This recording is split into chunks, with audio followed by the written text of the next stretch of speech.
Order! Order! You are an incorrigible delinquent at times. Behave yourself, man!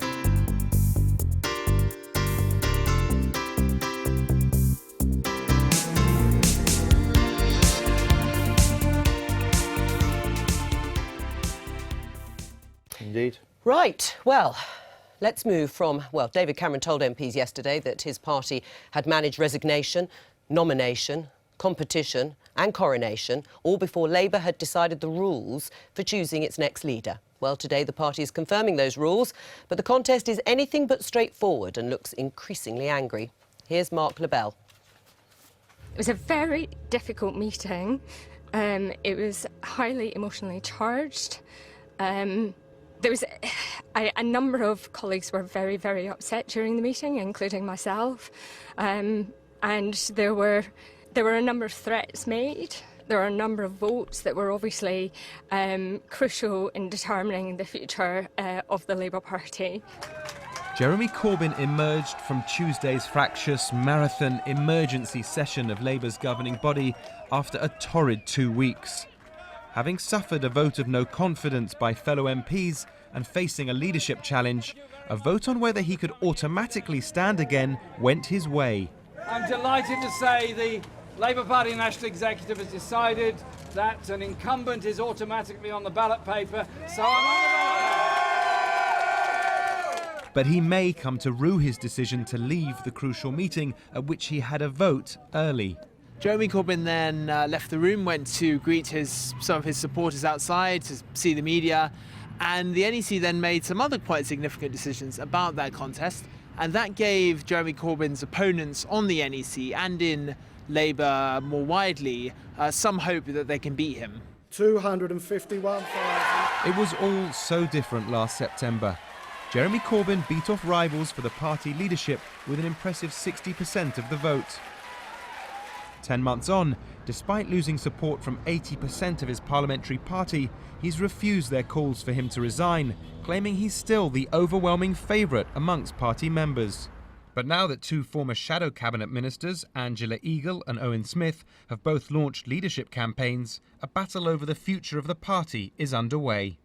So how could Tuesday's NEC rule changes affect the contest? Well, when Jeremy Corbyn was elected leader in 2015 with 250,000 votes, which was roughly 60% of the electorate, that was done under a one-member, one-vote system. And of that 60%, 49% were from party members. The other half were from registered supporters, people who paid a one-off fee for a one-off vote, and from affiliated supporters, people who were paid-up members of trade unions or organisations affiliated to the Labour Party. Now, for this summer's contest, the party membership vote is based on members who had joined before January the 12th of this year. And that's roughly the same figure as 9 months ago. So that's pretty much the same thing. However, for registered voters, that's changed drastically. The amount you have to pay has gone up from £3 to £25, and the time you have to do that has gone down from 3 months to 2 days. The Rebels' strategy was always meant to be to recruit moderate centrist voters from outside of Labour through something like the £3 scheme. Now the fee is £25 and supporters are only going to be given 2 days to sign up. There's much less potential, much smaller potential for them to do that. But that tells you that they feared that the left would out-recruit them, that they wouldn't be able to attract enough supporters to the party to make a difference. So rather than expanding the electorate, they think their best hope of beating Jeremy Corbyn is to shrink it. But don't forget there's a third group that can vote, the affiliated supporters, with a deadline of the 8th of August to register.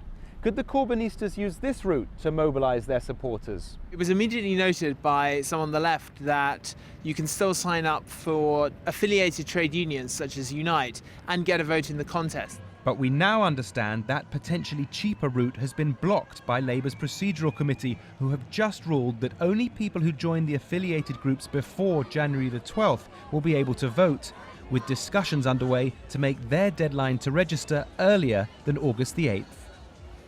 Well, I hope that's all clear. Mark Lebel reporting. To discuss this, we're joined by Matt Wrack, General Secretary of the Fire Brigades Union, and by the Labour MP Nick Thomas-Symonds, who resigned as Shadow Employment Minister recently and who is backing Owen Smith in the Labour leadership contest. Welcome back, gentlemen. Hi. In fact, Hi. you faced each other recently, I think, on this very issue, and we don't seem to have progressed very far.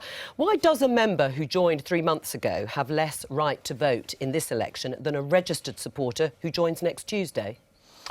Well, Joe, clearly that's the kind of issue that it does throw up. But I think that 6-month period, it would be exactly the same to have that qualifying period. If, for example, someone was being selected as a Member of Parliament, if someone was even selected in a local government election. And the idea is quite simply to have that period so that there's no, if you like, late flood of members that then need to be managed. I think so. It was a mistake last time, wasn't it? It was a mistake from your perspective last time to have £3 membership. The issue last time was the logistics of trying to manage it, because we have to ensure that those who sign up share the aims and values of the Labour Party, and trying to do that with the numbers that we had and in the time we had proved extraordinarily difficult. And I think the National Executive Committee, I'm not saying it's perfect, but they've done their very best to try and make this a manageable and fair process. Right. I mean, to a normal person, I'm not saying you're not normal, but to a normal person watching this and trying to navigate their way through the rules, I mean, it's ridiculous. I mean, it's not grown-up politics, is it, Matt Wrack? I mean, Jeremy Corbyn refusing to leave the room during the NEC meeting, Labour's National Ruling Executive, when he was asked to do so, attempts to circumvent the rules on registered supporters that could join affiliated unions. I know that loophole's been closed, but none of this is what I would call grown-up politics. First of all, let's be clear. Jeremy Corbyn is a member of the National Executive with voting rights. There's no obligation for him to leave any meeting. He's entitled to attend the meeting. But he was asked can I address to. the point is it grown up? Yeah, absolutely, it's grown up. I've never been in I've been in a Labour meeting all my life. I've never seen a committee where a person who's entitled to a vote at a committee is asked to leave that meeting. That's pretty scandalous. But on the question of the member, I think there's a number of things going on here. I was at a meeting of our National Executive yesterday. A firefighter, 39 years service, who joined the Labour Party in January of this year, has now been excluded. That's exactly the sort of people Labour should be having in its ranks. And you've hit on a contradiction that actually he's ruled out. Someone who can join in a narrow 2-day window can actually vote. And the other point on the 2-day window is actually moving from £3 to, I think there's a valid argument that it wasn't necessarily covering the costs last year, but a cost of £10 or so, I think, would have been £25 will exclude low-paid workers, young people, pensioners, and exactly the sort of people Labour should be appealing to. You're terrified that Jeremy Corbyn would basically win again, so you're pricing out people who'll vote for him. No, I don't think that's the case at all. I think you have to have a manageable process, Joe. And I go back, I mean, I was a party activist the best part of 20 years before I became a Member of Parliament.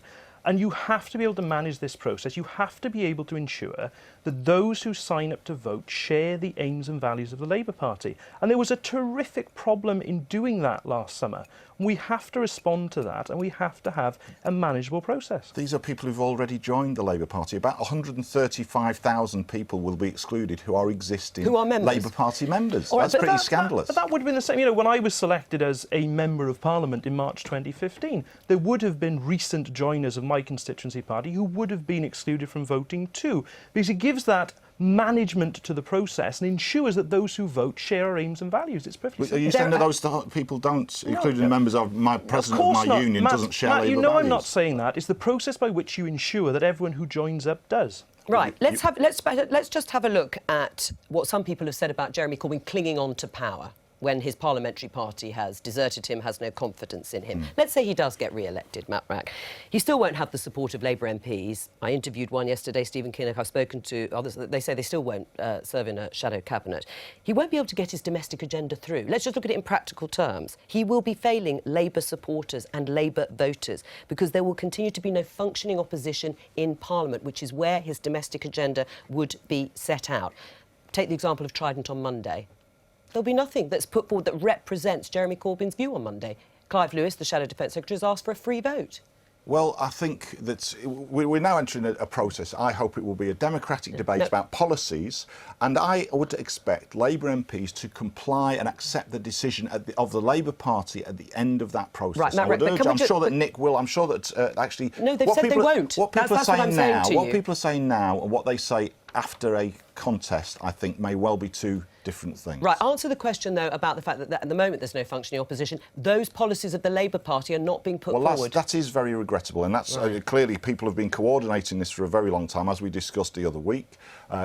Some Labour MPs, I think... No, not some, 80%. Have let... Well, I think there are some people who've been involved in planning this for a long time, and there are people who've been got caught up in it. I hope that people will listen. There's clearly a mood in the Labour Party that this ends. Constituency parties all over the country have been asking their MPs not to support the coup against Jeremy Corbyn, and remarkably now they've been told not to meet. All right, well, let's ask you, if Jeremy Corbyn is elected again, will you fall in behind Jeremy Corbyn and John McDonnell and others who are still in the shadow cabinet and support their domestic policy agenda? We have to respect the outcome of the leadership election, yes. I mean, clearly I've resigned. I mean, I was not part of any coup, as I said when I last debated this issue with Matt. I resigned because there is this catastrophic loss of confidence in Jeremy's leadership, but I can, support the Labour Party and our aims as a Member of Parliament in a variety of ways, and I will respect what the result is on the 24th of September. Right, I mean... And that's welcome, and that is welcome. That's where we want to be. All right, we'll have a debate. So who's going to win this contest now? Because clearly this is a sort of battle between two camps here trying to get as many of their supporters out. That's what it's turned into. It's a leadership contest that is about who can get more of the supporters out and how many you can sign up in this 2 days in the end. So who do you think will win it? Well, what I can say is I had a meeting of our union's executive yesterday. There is great enthusiasm on the executive to support Jeremy Corbyn's campaign because of the policies that he stood for. He stood by working people. He stands for workers' rights. He stands for public services. And those are the things that we want to hear from a Labour Party. And unfortunately, we haven't always heard it. Is support seeping away in the way that some MPs, like Stephen Kinnock, said yesterday? There are certainly people who've spoken to me who supported Jeremy last year who are telling me that they wouldn't do so now. But just to say one thing, Joe, I mean, you made the point about a race to sign people up. But actually, there are hundreds of thousands of long-standing Labour members out there, too, who will make a decision in this contest. It isn't just about people who join up. It's about a considered decision by our party members. The party and its future in terms of splitting or not. Owen Smith, one of the leadership challengers, being supported by you, claimed yesterday that John McDonnell, the Shadow Chancellor, said he was prepared to split the party if that's what it takes. Denied by John McDonnell, but Owen Smith insists that's what was said. Is it worth splitting the party over? No, I think nobody wants to see us splitting the Labour Party. I know it's nobody wants to see it, but is it worth it for Jeremy Corbyn to stay? Is it worth the party splitting? No, there's a democratic process. Jeremy Corbyn is committed to that democratic process and is a long-standing, loyal member of the Labour Party and Labour MP. He's not raised remotely the question of a split. The only people who are raising the questions of splits, unfortunately, a Labour MEP wrote an article in the New Statesman 2 weeks ago suggesting and John McDonnell so claims Owen Smith. So claims Owen Smith. But I'm saying people are putting not just in Owen right. Smith, but the others in the room. There were 5 people in that room. A Labour MP in the New Statesman just 3 weeks ago, I believe, Nick, said that she supported a split in the Labour Party if Corbyn wins. That's not the way to go into. That's saying we'll participate in an election, but if we lose, we'll walk off. You'd condemn John McDonnell, the Shadow Chancellor, if he said that? If John says he didn't say that, then John didn't say that. John is very committed to the Labour Party. He's a long-standing Labour Party member and Labour MP. Thank you both. Thank you. I've been getting away with it